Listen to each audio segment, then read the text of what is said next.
With the Game Week 32 deadline coming on Saturday at 11 o'clock and players like Haaland and Saka not even playing in their midweek fixtures, we need to be ready for whatever is thrown our way. So let's take a look at how my team's going to line up ahead of that Saturday deadline.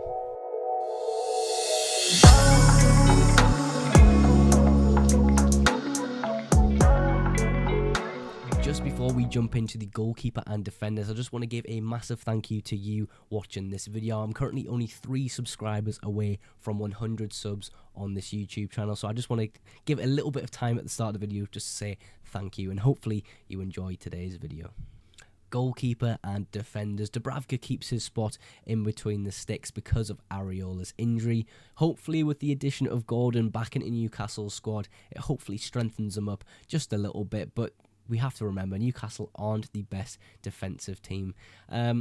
Speaking of defenders, Gusto is in this lineup here. He actually hasn't been announced that he's part of the squad tonight against Manchester United, but with what I know and the training information I know, I do believe he will start.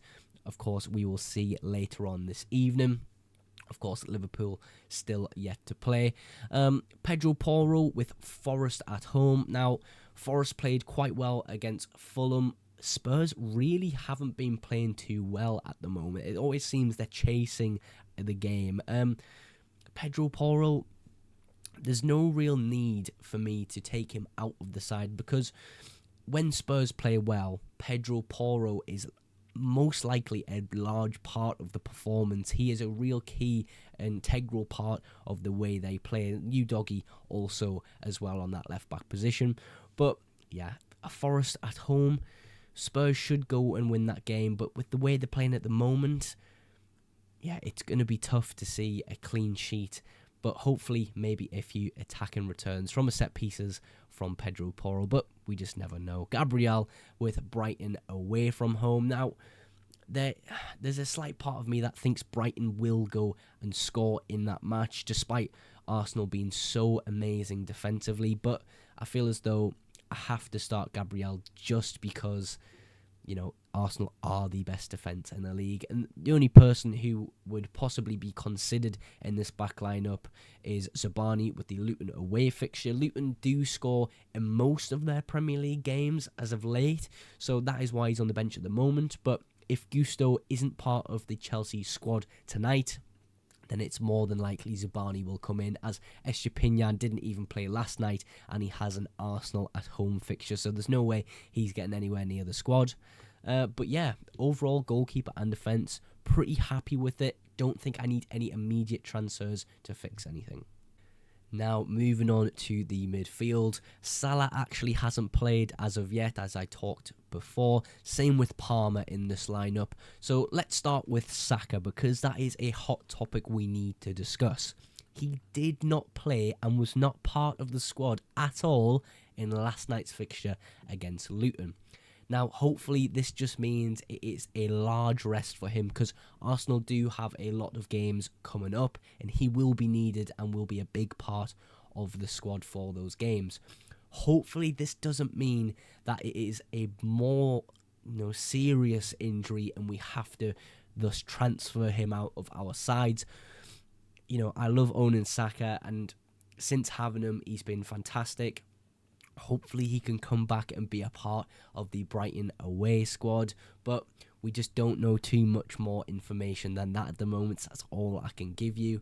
Let's talk about Phil Foden. Now, in last week's video, I spoke about the possibility of selling him to fund the Salah move, and what we ended up discussing in that video was it was really, for my team personally, between selling Foden or selling Son, and we really came to the conclusion that Foden had the better fixtures and is in better form than Heung-min Son, and that is what happened. Foden has scored a 20-pointer. Son barely did anything in his match, so we are up on that transfer as a whole. It is a shame that I only have 10 players this week playing, but hopefully in this Game Week 32 team, I will have 11 players playing. Palmer against Sheffield away really could be a captaincy shout. And now I'll get into more about captaincy towards the end of the video, so I'll leave that topic for later. But we'll talk about the Manchester United away fixture for Salah. Manchester United aren't playing too well at the moment. Hopefully this evening we see a little bit more from Manchester United as they try to return to form. But yeah, a good fixture for Salah, another potential captaincy as we will speak about later. But again, Salah isn't playing till this evening. Hopefully he can absolutely smash some goals past Sheffield United tonight. And, you know, because he is my captain this week, it pushes me up the rank. Currently, in terms of rank, I think I'm around 200k-ish. So, again, hopefully boosting myself up the ranks as we go through the game weeks. But as a midfield, I really am quite happy. If there is any issues with Saka or anyone else, we do have Anthony Gordon on the bench, who is a really, really good player. So, yeah, pretty happy with the midfield. Moving on to the forwards now. Of course, we have Darwin Núñez. We don't know how he's going to play against Sheffield. We don't know what his minutes are going to be like. Hopefully his minutes are good, because a lot of people have brought Darwin Núñez into their teams and Watkins has left their side, which was a good call at the end of the day, because Watkins wasn't a part of the squad last night either. Again, Manchester United away, I don't know how Liverpool are going to play against them, but we know from the past fixtures that, you know, a score could be pretty high in that match, so we'll see how he goes. Solanke with the Luton away fixture. Now, Luton away from home, it is a tricky fixture. A lot of people are going there and getting all 3 points now. It's kind of the hype of Kenilworth Road has dipped down a little bit in my eyes. I think teams can go there and go, oh, it's Luton, let's go play and win the game. Whereas at the start of the season, it was more like, okay, these are the massive underdogs here. We can't underperform. We have to go and win this game. There was a lot more pressure. And I feel as though Solanke doesn't have the pressure right now. He's not exactly playing for too much at the moment. So possibly that could be a good thing for Solanke, a more relaxed game where his confidence can just show through like it has been doing all season. So, yeah, another captaincy option. There's a lot of captaincy options this week. But let's move on to Haaland. A really, really hot topic. He just wasn't added to the squad at all as last night's fixture. He was on the bench just sitting there doing nothing. Now, again, we don't know too much information at this point. Now, I'd love to tell you, oh yeah, he was just rested. Well, he had a slight knock in the warm-up. I literally just do not know right now.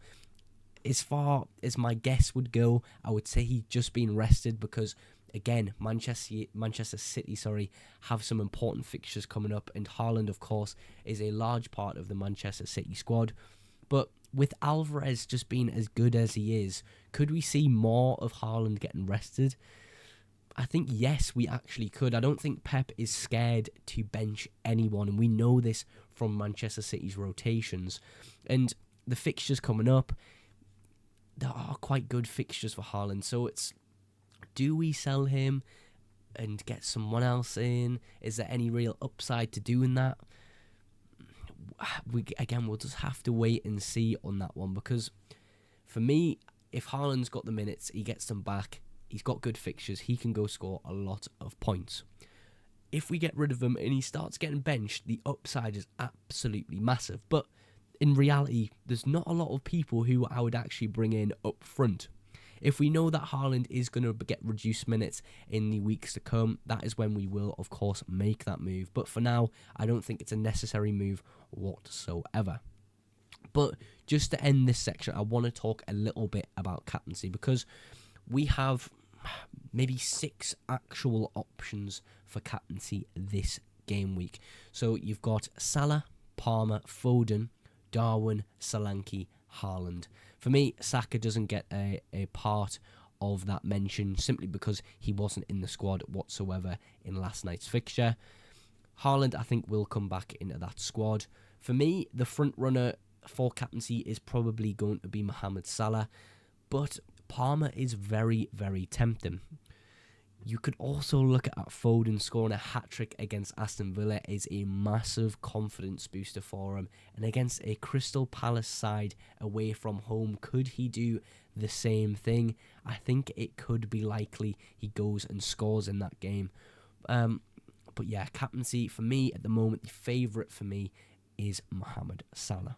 Hopefully you've enjoyed today's video, and if you have, please consider dropping a like and a subscribe on the channel. Like I say, at the time of recording, I'm only 3 subscribers away from 100 subs on YouTube. So again, a massive thank you to you guys. But that is everything for today's video. Thank you so much for watching, and I will catch you in the next one. Bye for now.